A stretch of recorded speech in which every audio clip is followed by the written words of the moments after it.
Hola, bienvenido a Filmoteca Digital. Vamos a platicar de la cinta Judy.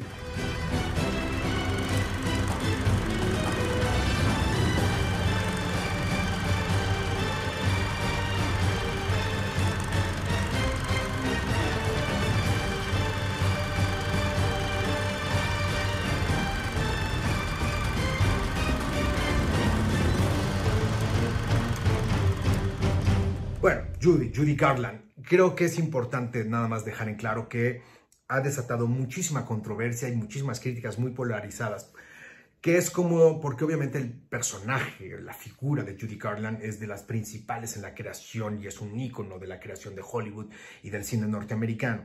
Es realmente tan complicado como si hiciéramos una película o como si hiciera una película de Pedro Infante, de Cantinflas, de Jorge Negrete, de María Félix, bla, bla, bla, de estos íconos de nuestra cinematografía muy arraigada mexicana. Entonces, por ende, uno nunca queda bien.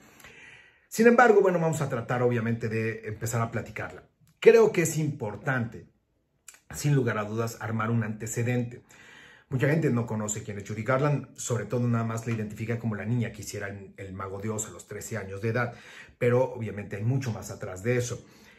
Hay que más o menos platicarlo, entonces voy a hacer un pequeño paréntesis antes de entrar a la película de Rupert Gold, que es un director que sobre todo ha tenido experiencia en la parte de televisión y esta es su primera obra un poco más formal y mucho más grande. Antecedentes como quién. Primero que nada, el nombre de Judy Garland, el nombre real es Frances Ethel Gum. Ella es hija de, sus padres son actores y son cantantes. Durante toda la vida estuvo rodeada de gente en el espectáculo. Ella desde los 2 años de edad fue cantante junto con sus 2 hermanas. Eran el trío Gum, precisamente, y cantaban y hacían actos de vodevil. Después hubo un productor que se apellidaba o se llama George Jessel, que es el que le sugiere a estas niñas que se cambien el nombre al trío Garland. Y ahí es en donde Frances decide a muy chiquilla, muy corta edad, cambiarse el nombre de Frances a Judy, entonces es Judy Garland. Ya para 1935, en 1935 es cuando genera un contrato muy importante con la MGM, precisamente, la cual obviamente la va a llevar a la fama. Aquí me voy a detener en la entrada del MGM. ¿Por qué? Porque me voy al segundo antecedente que es importante. La MGM ya está formada precisamente por Louis B. Mayer. Es un empresario y un productor, uno de los más importantes. Es uno de los grandes creadores de los empresarios de Hollywood, de los estudios de Hollywood. Y sobre todo es uno de los pilares fundamentales para la creación del Star System, de este sistema de estrellas. Nada más para que se vayan dando una idea, en los 30s, este hombre manejaba las carreras y decía lo que tenían que hacer, como era el Star System norteamericano, nada más y nada menos de personajes como Greta Garbo, como Clark Gable, como Lon Chaney, como John Crawford, como Katharine Hepburn y obviamente como Judy Garland. Este hombre es a final de cuentas el que genera los contratos con Judy Garland. Y aquí voy a juntar los dos antecedentes.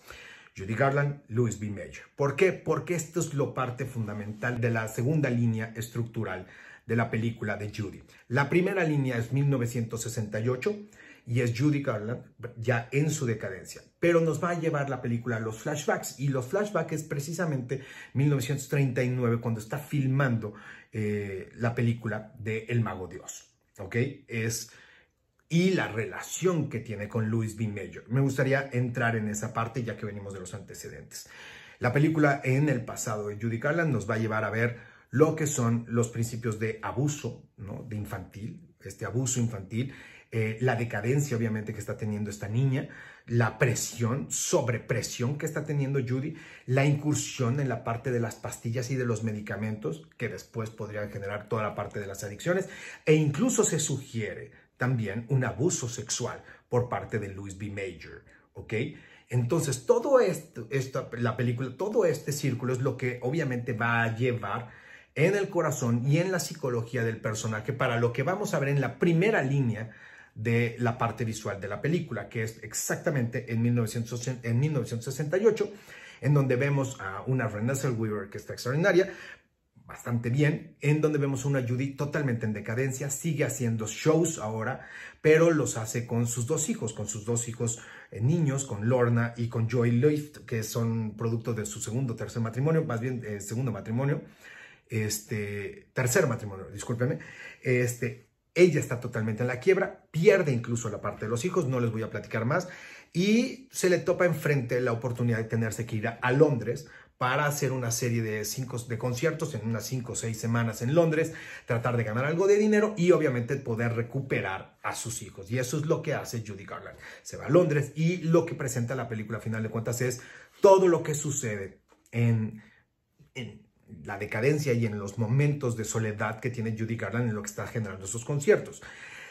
Creo que a final de cuentas la película llega a contar por encimita realmente lo que ocurre con este personaje. Creo que pese a que Renée Zellweger está extraordinaria y es lo más destacado, yo creo que puede además generar muchísimos premios y va a ganar y es lo que al final de cuentas es la piedra angular y la que lleva todo el peso de la película. Creo que por ahí también hay una serie de exageraciones en cuestiones de los tics, hay algunas exageraciones en cuestión de la parte de los modos y de la actuación, pero creo que a final de cuentas logra convencer por momentos. No estamos viendo a Bridget Jones, ni estamos viendo a esta asistente de Jerry Maguire, ni tampoco la parte de Chicago. Vemos una Renée Zellweger que interpreta bastante bien por momentos a Judy Garland, sin lugar a dudas. Sin embargo, yo creo que el problema es la parte del guión. Yo creo que el guión no sabe a dónde quiere ir.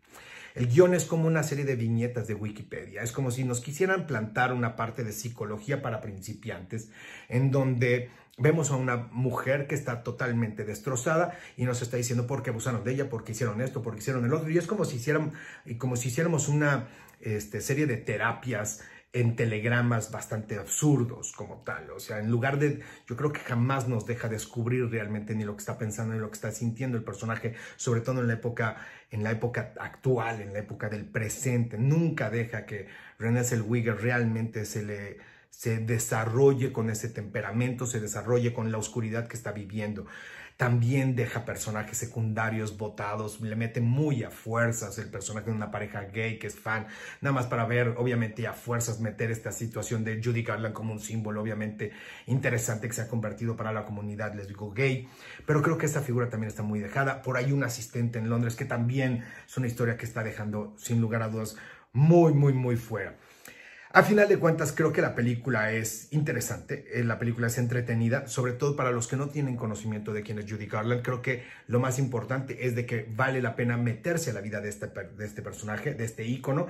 Creo que sin lugar a dudas eso va a ser muy interesante y podría ser lo mejor de todo, que la gente conociera lo que hay detrás de esta extraordinaria niña, de esta extraordinaria mujer, la cual fallece a los 47 años, por una sobredosis de barbitur, parece de sobredosis de pastillas. Otros dicen que por la versión oficial es por un ataque al corazón, por ahí. Sin embargo, a final de cuentas es una vida interesantísima, una vida tortuosa, tormentosa, y que a final de cuentas creo que la película no le hace tanta justicia. Somewhere over the rainbow, way up high, there's a land that